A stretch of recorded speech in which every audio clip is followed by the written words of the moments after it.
Greetings, sir and sirettes, and welcome back to From the Depths with me, Lathrix, and welcome, of course, to the Sandbox mode. Today, we're going to be doing some building, some testing, and possibly some firing missiles and various forms of other weapons at things. So, in light of the recent victory against the White Flyers, I've decided to make a brand new ship for our fleet. Not quite a capital ship, but not quite a cruiser, though honestly it'll probably end up similar to a cruiser. I want to take everything that I've learned from the fight against the Deep Water and the White Flyers and make a new, better ship. If I'm not learning, then well, what's the point in the game? So, we're going for a multi-leveled hull to start off with, and of course this won't be called hull. I already have a name picked out, which will be revealed at the end if it meets my expectations. Honestly, if you're seeing this video, there's a good chance it's going well, because I have scrapped videos in the past of me building.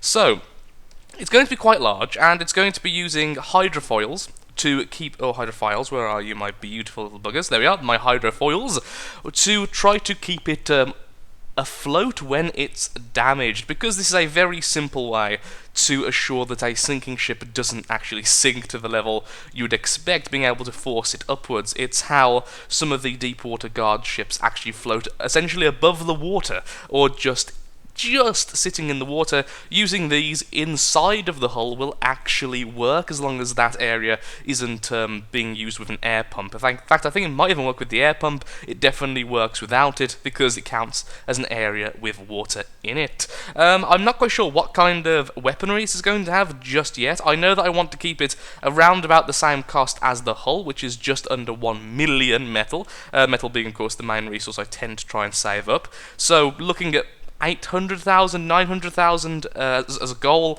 We could always replace certain elements with cheaper elements, because of course if it is cheaper, and even if that does compromise it slightly, we can always make more of them. So, I'm going to continue building the hull. You can probably tell I wasn't actually going to record this, then it dawns on me this is going to take several hours, so let's get cracking, shall we? Okay, the front section is almost complete, at least the very outer hull is. We're now hitting 280,000 metal.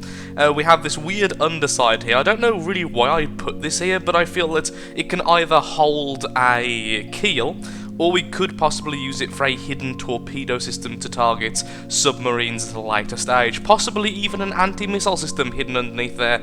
I'm not really too sure. The more I build this, the more I realise it is pretty well kind of shaped to possibly hold aircraft, although that was not my intention. The aircraft carriers I will be building rather soon are actually going to be quite small. I've decided to make medium-sized aircraft carriers able to hold one or two very small craft, smaller than the Serpents, which will have healing ability and the ability to pull them back once they're damaged, yay for control blocks and very basic stuff.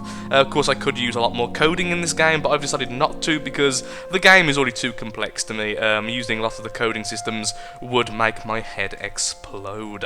So, what next then? Well, the back section obviously needs to be started. The painting and everything will come later. I'm actually rather happy with how it looks. It's going to be at least 2 layers deep in the hull here. The engine will be located on the bottom, which is just high enough because I placed on there to test it out. Anti-missile systems and a lot of buoyancy systems will be in the top layer here. So the less important but still important in the top, the far more important far underwater.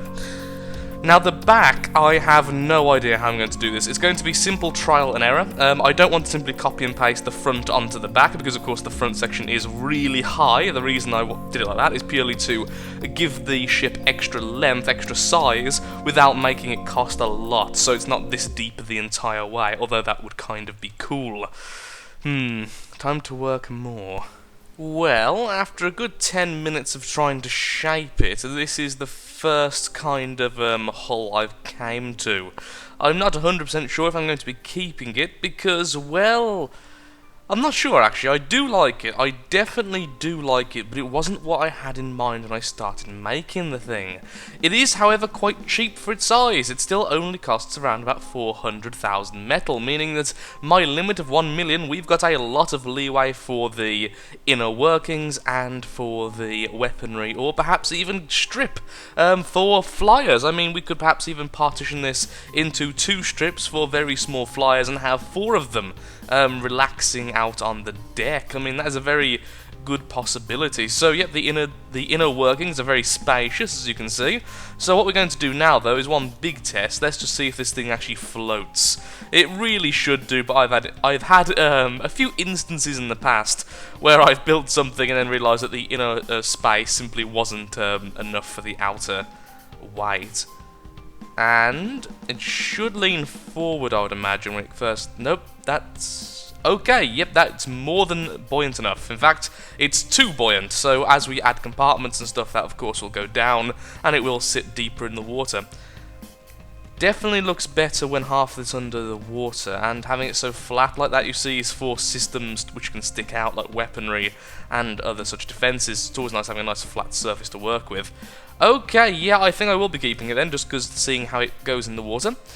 So let's continue then. The next thing I'll be doing is just checking how we're going to place certain parts on the inside. Mostly the engine, which of course is already on a lovely prefab, so I don't have to rebuild it. Hurrah for laziness and efficiency! Well, before we start actually adding a lot of the innards, it's time to just have a quick little check on how big this ship actually is in comparison to something we've seen a million times before. And wow, an unconverted Blight Bomber. Basically, the unconverted version just releases its balloons even when it's being held, amongst other silly things, making it a little bit incompatible. Okay, so if we were to use 2 ships, 2 planes, 2 lines of planes rather, then we would need it to be actually not that much smaller, but at least about 4 blocks. Probably a little bit more smaller than the Blight or the Serpent.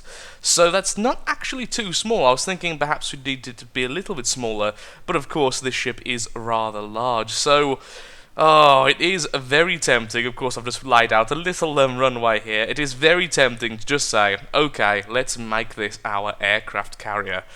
And I think I might. Purely for planes. I was thinking about helicopters, but I think I'll make it purely for planes. And we do need to improve the Serpent and the Blight Bomber anyway. We found out in the last few fights against the White Flyers that they don't quite hold up against the more large and ferocious of flyers. So, okay, we'll be doing that next time then. Right now, I'd much rather finish off the aircraft carrier itself, so I will just put these in where I think they will be, and the sub-vehicle spawners, and we will continue our production of this particular ship. Well, another update. We're currently just simply using these little Rotfly as test subjects to make sure they're being held correctly. Obviously, currently far too high for the deck, and with no AI currently to release them upon seeing an enemy. I'm just making sure I've got the positions correct of the docking stations, which I think I have. We also have the engine now in place, at least for the most part, and we have started to, well, put everything into little compartments, if I can actually get to the place I want to look at. As you can see, we have like wall cavities, everything's all nice and separated, and it will become more separated as we add even more stuff. Yes, indeed. Well, it is taking quite some time, though. We're now going into hour 3. But I think so far I'm rather happy with how this thing's turning out. Even if originally I didn't want it to be an aircraft carrier, I'm now more than happy for it to be so. I am tempted, it must be said, to move these a little bit more forward, but I will have to admit something. I am kind of planning to perhaps put a larger aircraft, so 4 small aircraft, which we'll make in a later stage before we actually port this thing into the campaign. And then 1 large aircraft at the front, which will be, of course, released first, using delays and everything. But, of course, if they all got released at once, it would be a little bit horrendous. So, back to work. More work has been done. However, this is actually a separate recording session. It's now the next day.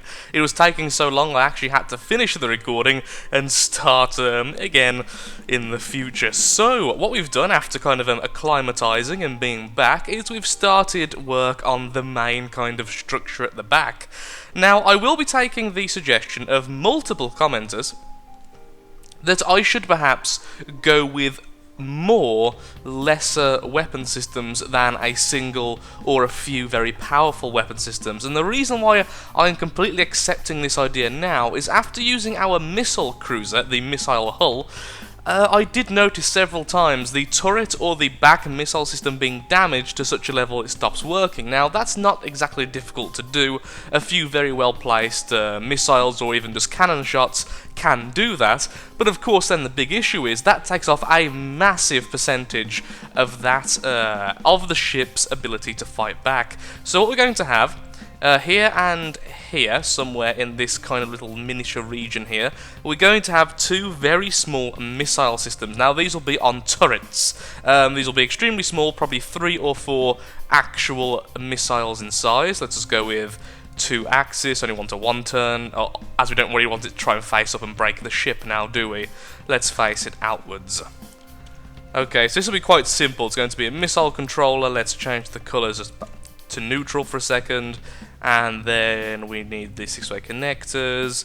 Let's have 3. I think 3 will be a decent amount actually. So put this one here, missile launch pads, everything's good, and 1, 2, 3, 4, 5. I mean, it can be a fairly large missile if we so choose it, but of course 5 would be probably big enough, I think. Okay, let's just set this up.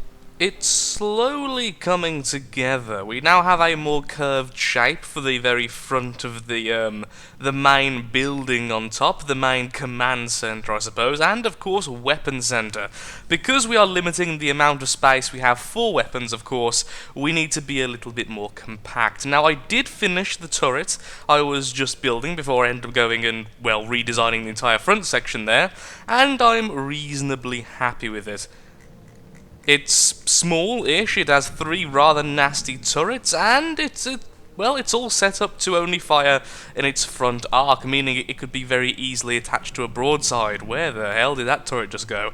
But anyway, ignoring that turret, I'm not quite sure where I'm going to put them though just yet. I'm thinking of having 2 weapons around here, which will only be able to fire forward under extremely, what's the word I'm looking for, specific circumstances, as to not shoot down my entire fleet in front of us. I may simply add a vertical weapon, so perhaps a missile silo here, which would of course be, well, quite well placed, honestly. There's a nice little space for it. Then that will reserve this area for turrets. This will be on different levels as we go up. There'll be a bottom level here, which is where I'm going to put this turret for a second.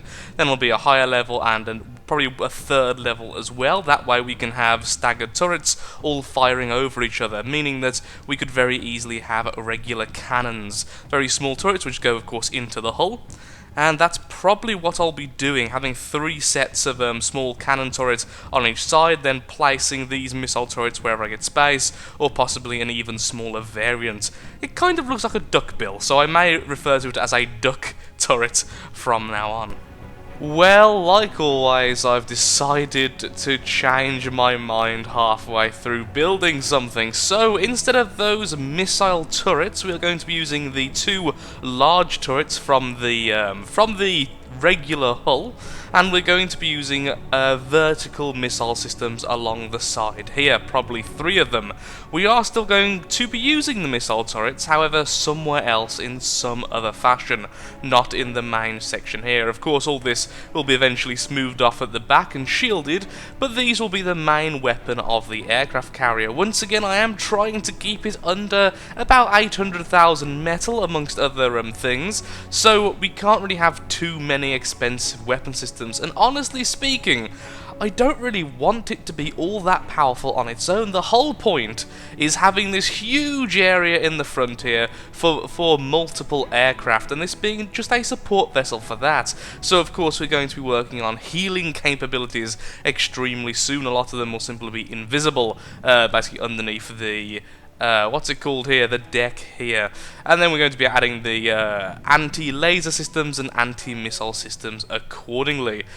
So, let's get on with that then and see how this thing pans out as we continue on. Side healing now added. We've got some healing on the underside as well, just hidden away underneath the surface of the deck. So, let's do some experimentation with trying to make this thing look a little bit better. Now, I've seen this on multiple enemy ships in the Onyx Watch and other factions as well, and that's the idea of having part of the main ship kind of go over the turret almost as if it's holding it in place. Where I've currently put that piece of metal there is where the firing piece is, so if I'm correct, these turrets will turn where that piece of metal now is. However, the big problem is getting to the turret can actually be quite difficult as it is hidden underground. So let's just test it actually. One way to test it would just be to summon in something cheap and easy like a Sea Viper, a Sky Viper rather. Let's see if the turret actually turns. Ooh. Yeah, it turned on the right place, so it looks like that's actually holding it there. Well, the missiles have dealt with it long before the turret could really do anything, but yeah. Oh yes, I've also added the ammo segments. Let's go inside the ship for a second. Don't really want to show off too much of the inside just yet, because so much is about to change. Darn, see, so many different compartments, it's difficult to figure out where exactly the ammo segments are. There's actually 3 of them. Believe me, there is. Let's just quickly do this. There we go. There we are, so here's one ammo segment over here, which is all, of course, the, a lot of the, what are they called? The ammunition processors, of course they're called that, with very few actual barrels to minimise explosiveness, although now looking at it we are going to have to thicken up this wall or move the barrels elsewhere, probably put them into the middle to avoid blowing up the engine, which is of course one single piece for more efficiency. We have the second one here, obviously up the side, and then we have one in the front over here, all basically mirrors of each other. Okay, so next then we'll be doing the anti-missile system. Now, one thing I want to toy with, and I am very tempted to add this to this ship, although probably not, probably add it to something else, is the idea of using the, where are you, my lovely little things. Let's see if I can actually find them, because I have no idea what they're actually called, which isn't very good. It's a form of anti-missile.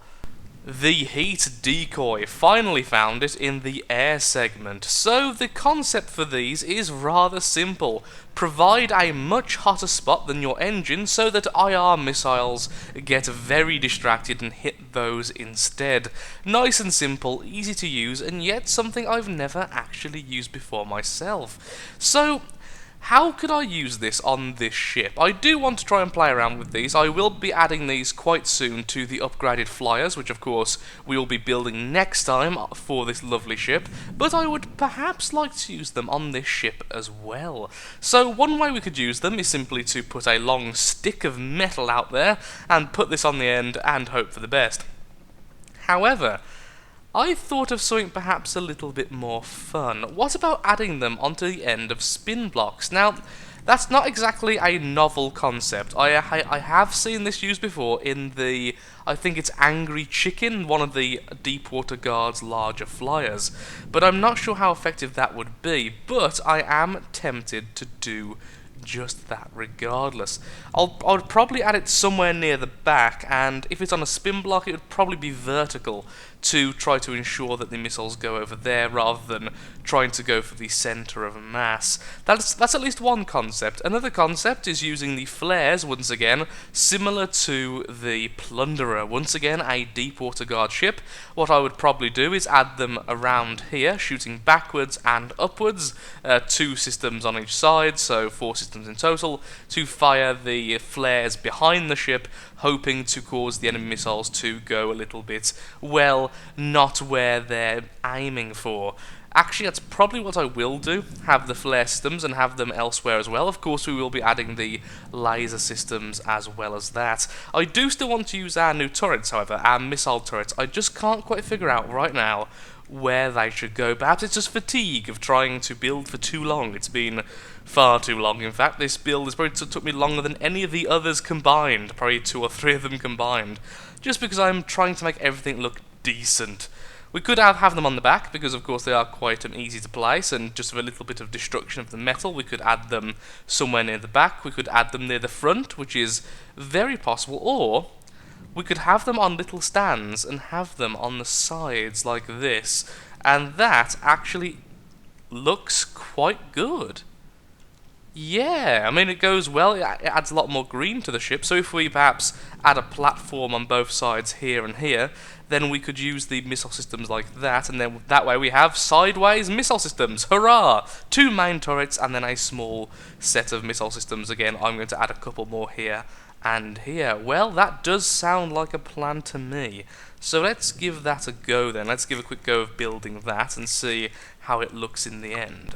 Side missiles added, main turrets added, and the first of 3 missile systems at the back also added. Okay, I think that really will do the missiles, sorry, not just the missile systems, but the weapons in general, because, like I say, I don't really want to go overboard on sheer power with this thing.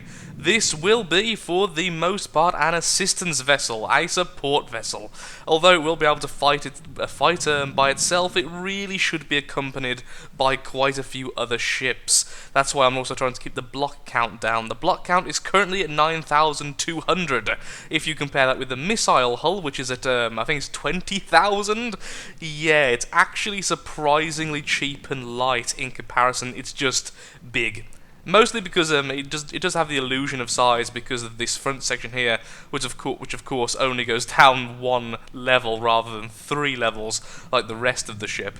But yeah, overall I'm pretty happy with it so far. It's a bit of a labour of love, but I do really like it. And I have decided on a name.